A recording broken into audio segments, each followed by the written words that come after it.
Presented by Under Armour and Sleeper Fantasy. Welcome to Light Years. Andy Liu, the first half of the season is over. The Warriors finished the first half of the season with a 140-137. I hate that score, just to be clear. Win over the Utah Jazz, and they officially enter the All-Star break above 500. I'm not going to lie to you. I feel like it was 5 seasons in one in that first half. I went through every range of emotion. I forgot Chris Paul was still on his team, honestly. He'll be back the first game after the All-Star break, I think.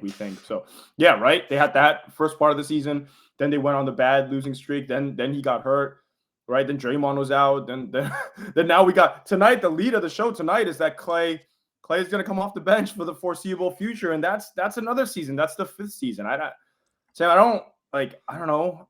I'm in my low 30s now. You know, you're a couple years older than me. We're going to be in our 40s by the time this season is over. What the hell are we doing? This is amazing, though. This is amazing. This is being a Warriors fan is like a job at this point. It's amazing. I know, right? We buried the lead. Klay came off the bench. I feel like that's the biggest story tonight, right? But it's been that kind of season, you know, like beginning of the season, hot start. Oh shit, this is going to work. Then Draymond decides to enter the WWE. Chris Paul is a starter for an extended period of time. They play just like, I don't know, disgusting basketball. I don't know how else to describe it. It's not watchable. Then we go through the Wiggins coming off the bench, Kuminga era. Then we get the Kuminga breakout era, and now we're in the Klay coming off the bench era. That's right. And Kuminga breakup era. God, I forgot about that. Good call. Yeah, good call. Yeah, we got it all, and all of that to get us to 27 and 26, which is like 2 games worse than I probably thought they'd be. So it's not even that big of a difference. But let's talk about Klay. Yeah, I don't think I could have scripted it any better. I think I didn't know how he'd react to it.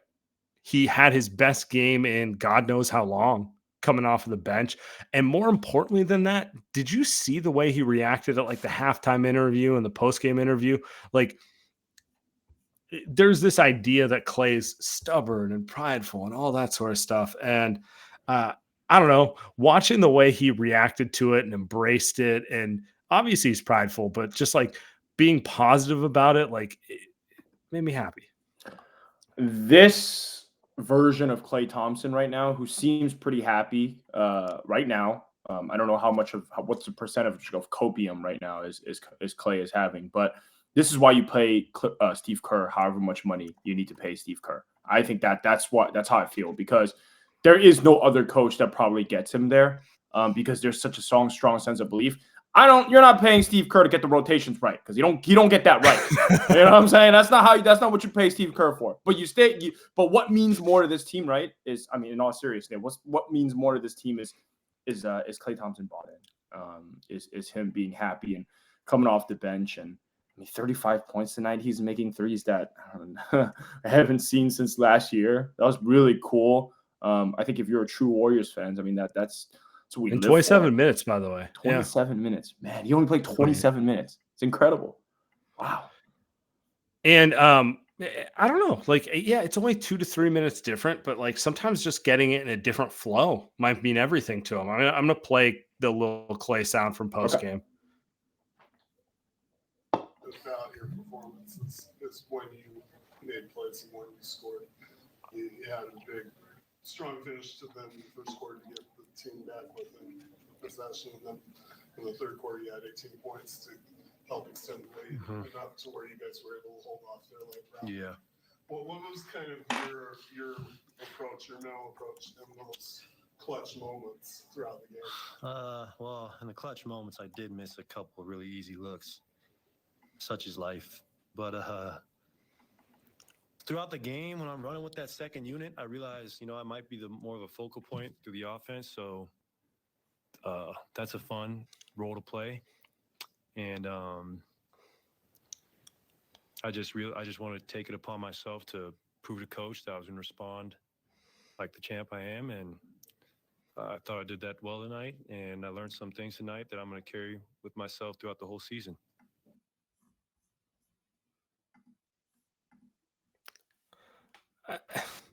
I feel like we don't give Klay enough. I don't want to say grace, credit, whatever the word is. Like the guy was one of the best crunch time players, clutch players of a generation, and had his body robbed from him with injuries. Obviously, coming back, he's going to try to prove he can be everything he was beforehand. Like the idea that it's going to be easy to get there, it feels like something you read in a movie, and that's not like how life actually works. I agree. I think there's so much nuance to Klay and the Warriors that I think it's always going to be hard to have a definitive opinion on how it feels, which is why I think this coming off the bench thing, it's interesting to me that it comes at this time because now they're doing it right before the All-Star break. And so now he comes off the bench. What if he plays terrible tonight and they don't play a game for a week? They play the Lakers next Thursday night, right? So found it fascinating that this was the night that they do it. Was it because, Klay had that terrible foul at the game last night? But again, he closed tonight. So it's like, it's all fascinating to me. I find it, I don't think there's a right or wrong answer. I believe that they should have done this a month ago. I always thought you can roll back the pause. They should have brought him off the bench. But I also think that if they didn't, I don't think it was a wrong thing. I think they may have, like in therapy, brought to you by BetterHelp, they always want you to come to that realization yourself. Like if people like, Draymond could use it, right? Like it's you can't just tell someone what to do and they believe in you and then they're going to do it. They've got to realize it themselves. So maybe for Klay, it really took all of this for him to finally realize, he should come off the bench. I don't think it's even him coming to a realization he's not even good enough because he still closed tonight.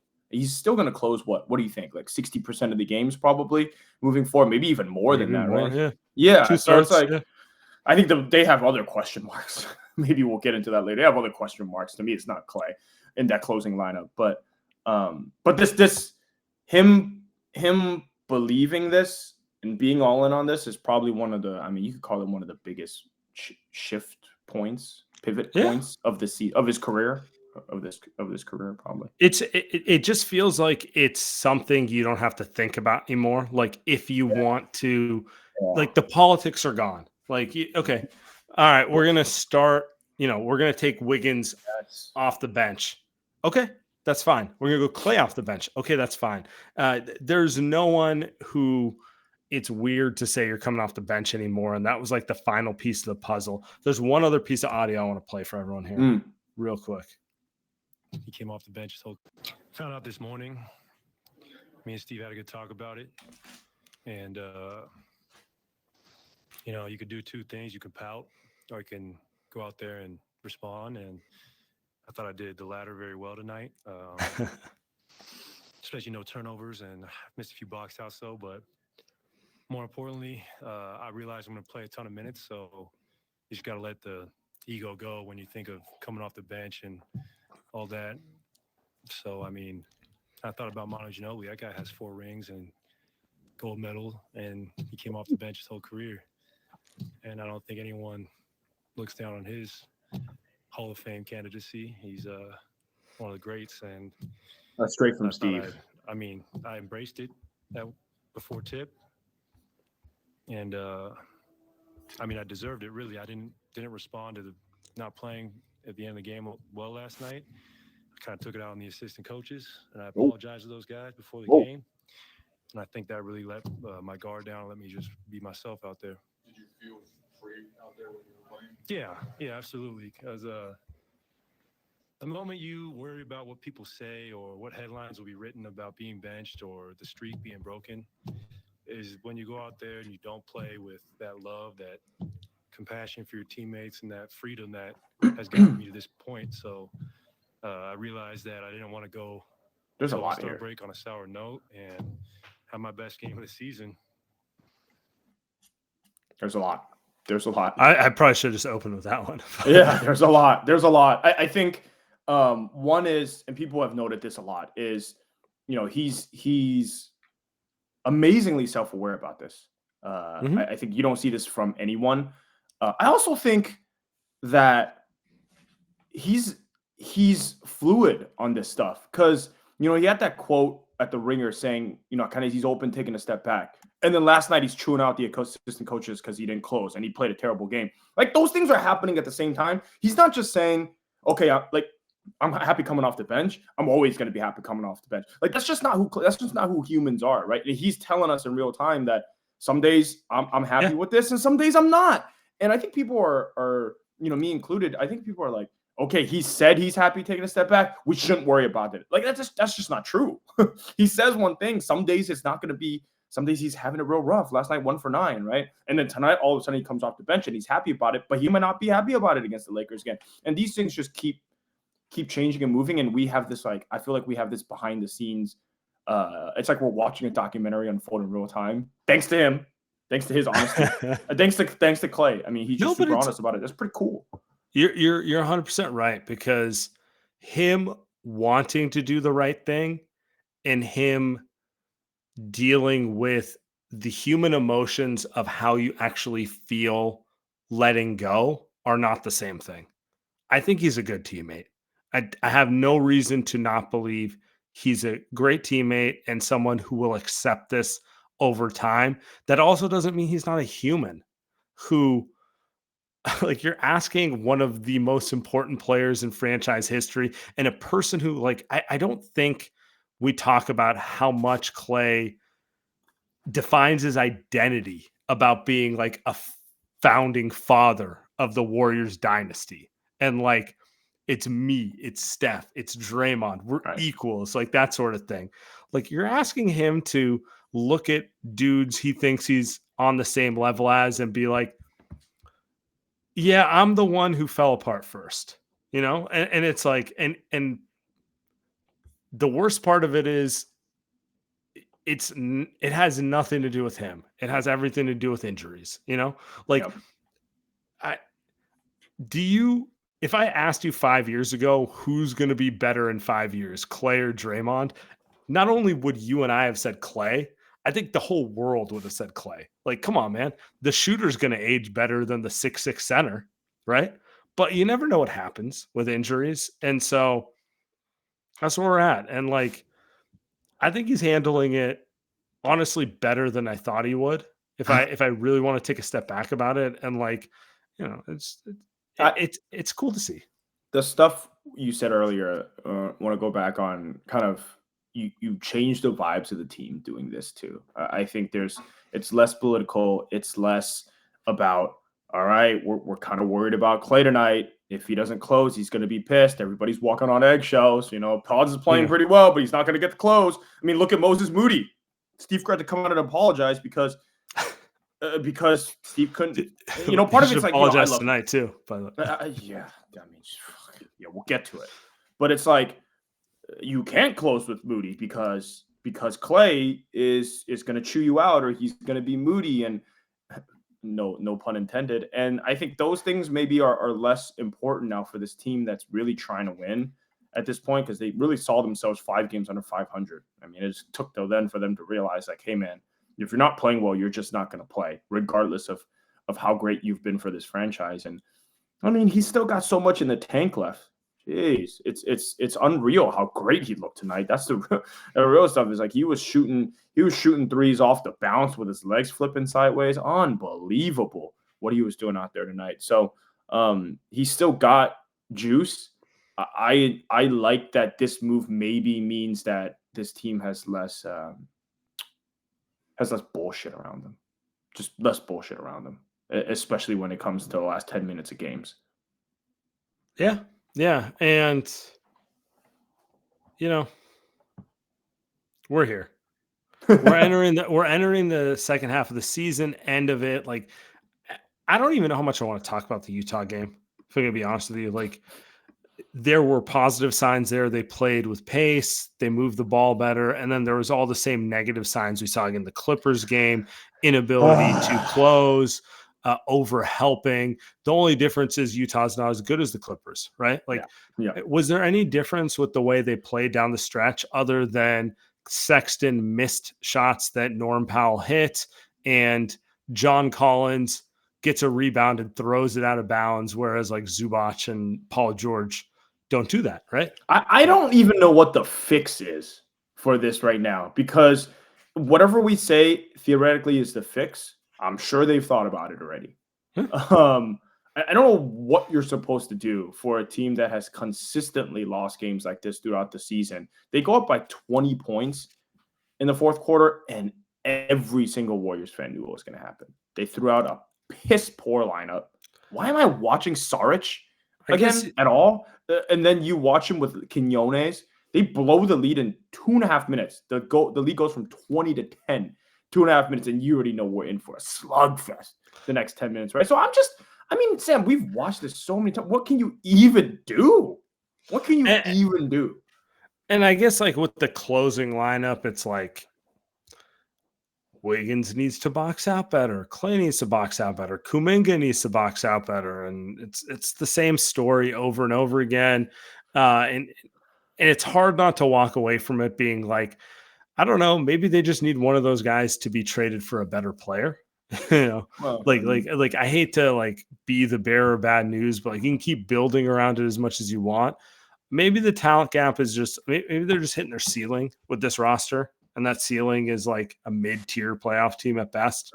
Sure. But I don't know. It's I will say let's do an ad break, but like they're definitely rolling into figuring out the best version of this roster. It's just a question of how much upside that roster has. Yeah. All right. And Light Years Podcast, we are brought to you by Under Armour. Steph Curry makes you believe you can do anything, and the Curry 11s are specifically designed with ultimate bounce, grip, and stability to allow everyone to do their thing. New generations of ball players are coming up, showing the basketball world that old rules do not apply. The future is exciting, fast, positive, and hungry. This NBA season, rock with your favorite player and rep his shoes. On and off the court, the Curry 11s are perfect for both the committed and casual ballers. The UA Warp Tech makes the shoe feel like it was designed for your feet. Locked in no matter what you do on the court, stopping your tracks with dual density UA flow cushioning and traction, an emergency brake you don't even notice.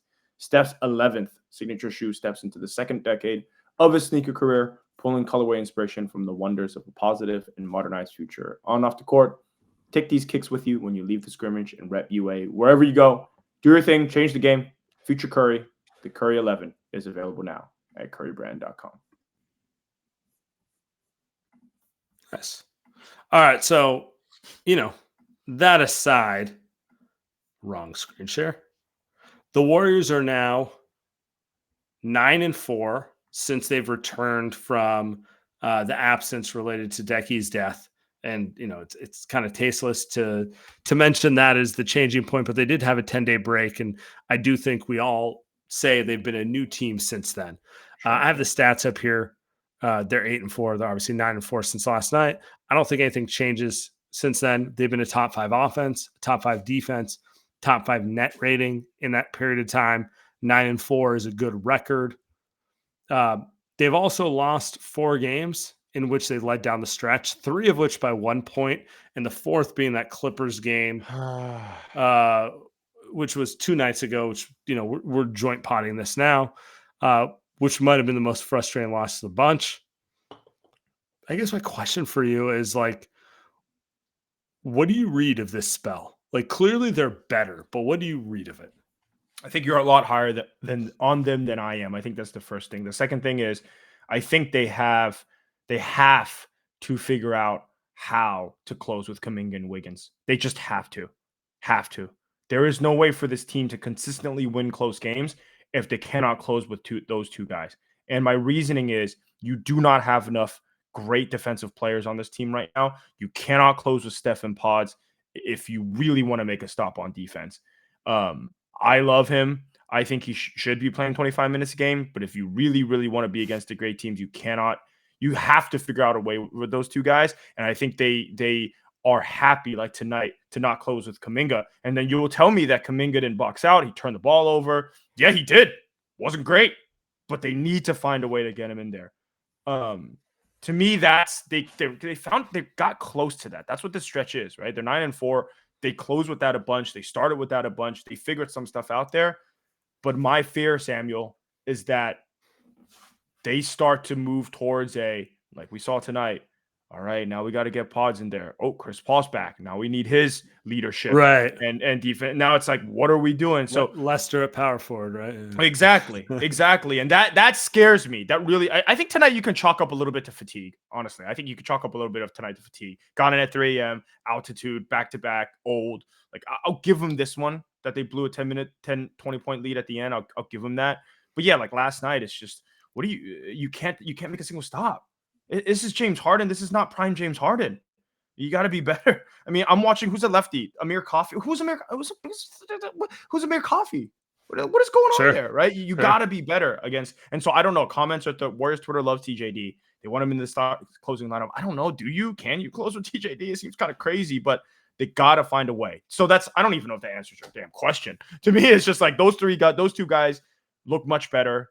Can they figure out a way to keep closing with those guys?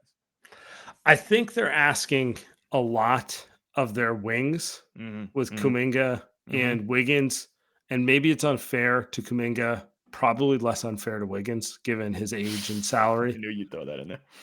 It's a fact. True. But that's the type of they want to play the small ball way around Draymond. They need their wings to perform better, or they need to admit they need a big man. One or the other. Right. And I don't think they want to go to a big man just yet because Draymond at center is such a mismatch. I mean, it's the foundation of multiple titles for this team. The foundation of 4 titles. You have the right guys around Draymond at 5 and Steph at the 1. It's unbeatable. We've seen it over and over and over again. So I think there's that, but then there's the realistic side of it, which is like, okay, but what's the best way to play this team? And maybe it is more Trace. Maybe it is more Trace. But I want to take it a step back, which is they did get over 500. They are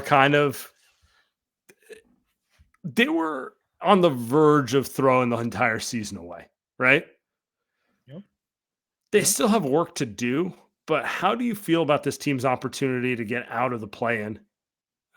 Going into the second half of the season, knowing you got 29 games left?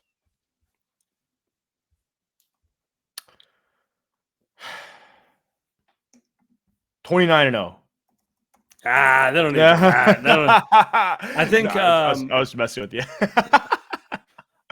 They need to win 20 games though. Like just being a realist with the standings. I looked at it. It's pretty ridiculous. There's a lot of like 48 win teams here, right? Yeah. There's a lot of teams. I don't know what the exact number needs to be, but they are 5 games back right now. They would need to go 21-8, potentially. Actually, not impossible. We looked at the schedule. Actually, not impossible. No, it's not. No, it's doable, but like the margin's very thin, right? It's ironic that the margins are thin, both in the standings, both during the game, and just both overall for this team, right? Mm-hmm. It's just.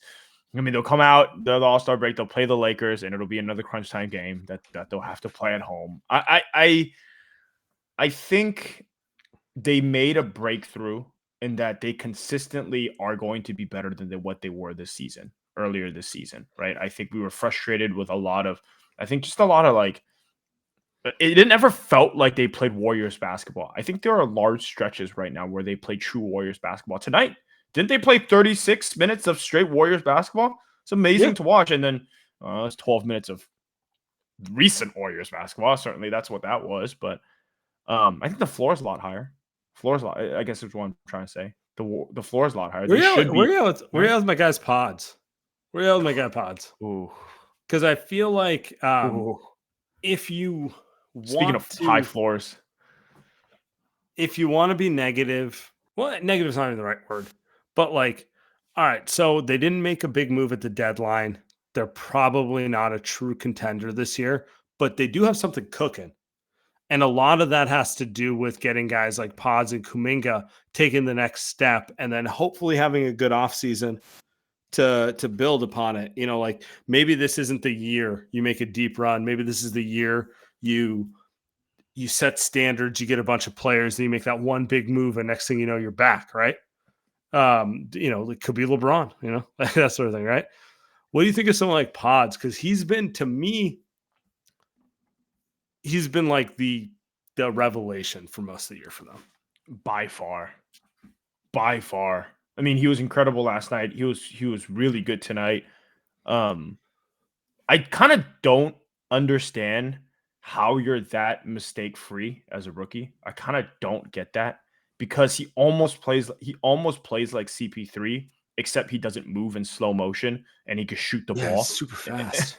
And so he's super smart. Really is what it is. Like he just knows where to play, where to pass to. He rarely makes the bad pass, especially in transition. There's a lot of Iguodala, and it's this one play that he makes that's we're so used to when you talk to Warriors basketball that no other Warriors player can make right now, except for Draymond. He pushes the ball in transition. He passes it to Steph.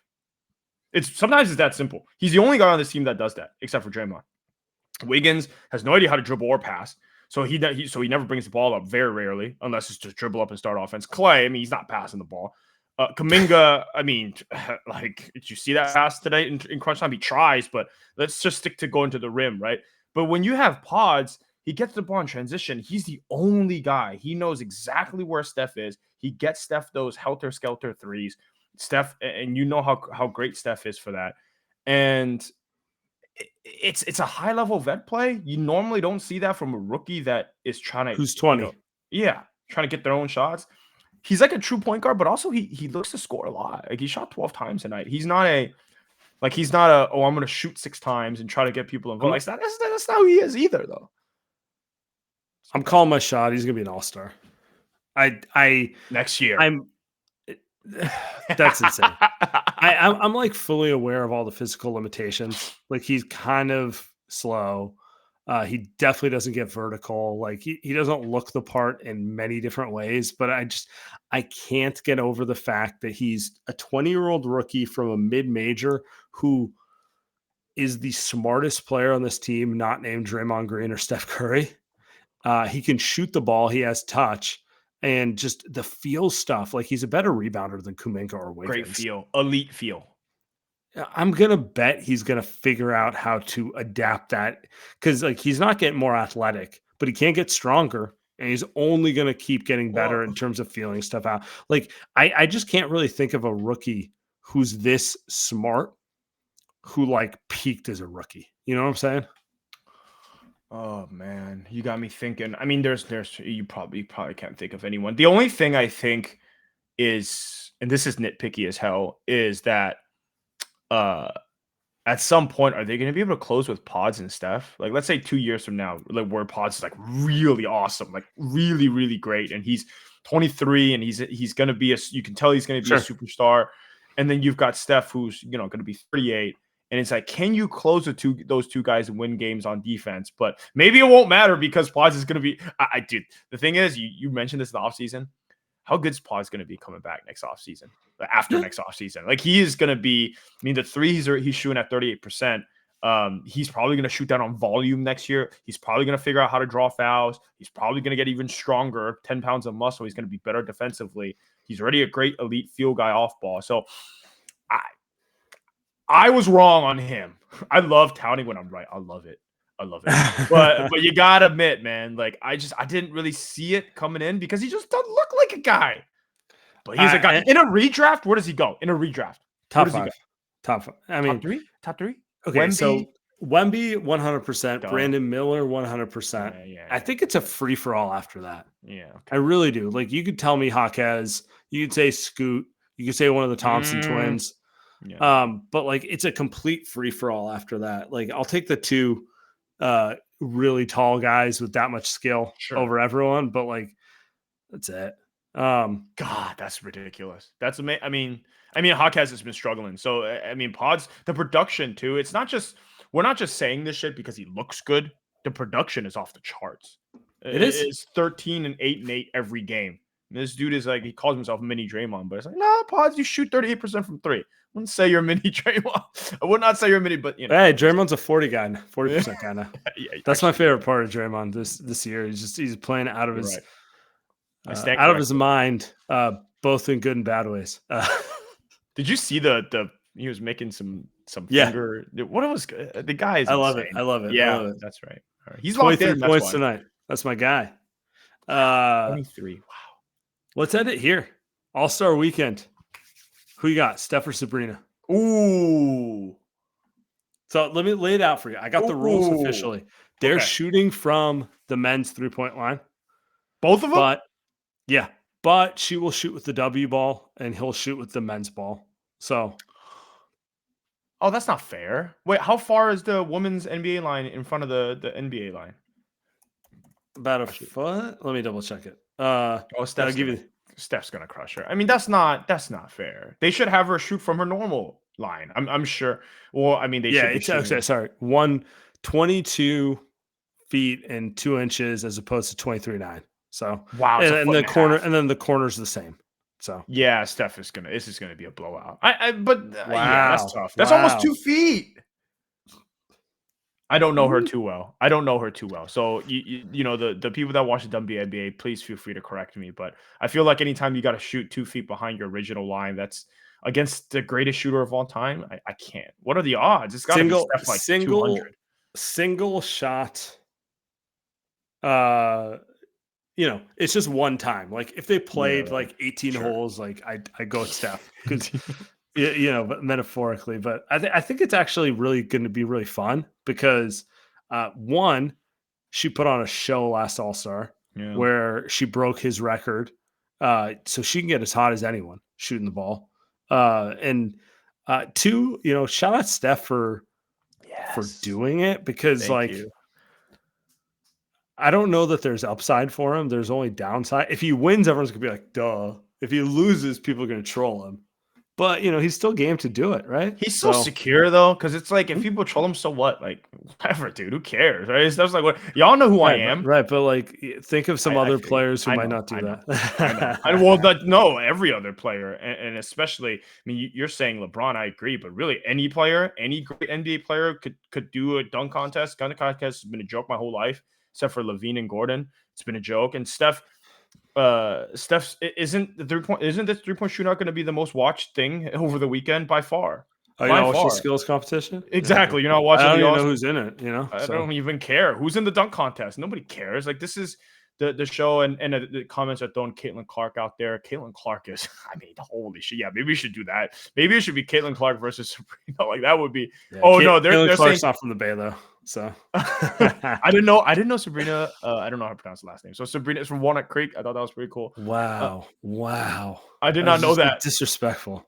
No, I didn't. No, I'm saying I did it. I just didn't know. Somebody was like, she's from the Bay, and I was like, really? I mean, I don't even know who she is, dude. I didn't know that till like I don't watch women's basketball, and so it's like I just didn't know. People are saying Caitlin Clark and Sabrina versus Steph and Miramani. Shout out Miramani. Be right. I'm just saying I don't watch golf. Like I don't know what you guys are killing. People are killing me. I don't watch tennis. I only watch the finals. Anyway, I'm excited. Who do you got? It'll be fun. I'm not betting against Steph. Come on. like you bet against Steph, you're trying to be like fake smart, you want to know what the odds are? You want to know what the odds are? Let's see the odds. It is minus 550. So Klay bet on Sabrina. I saw that. I mean, she should put up a show, but it's a rough one. I can't wait. All right, we get out of here. Appreciate everyone.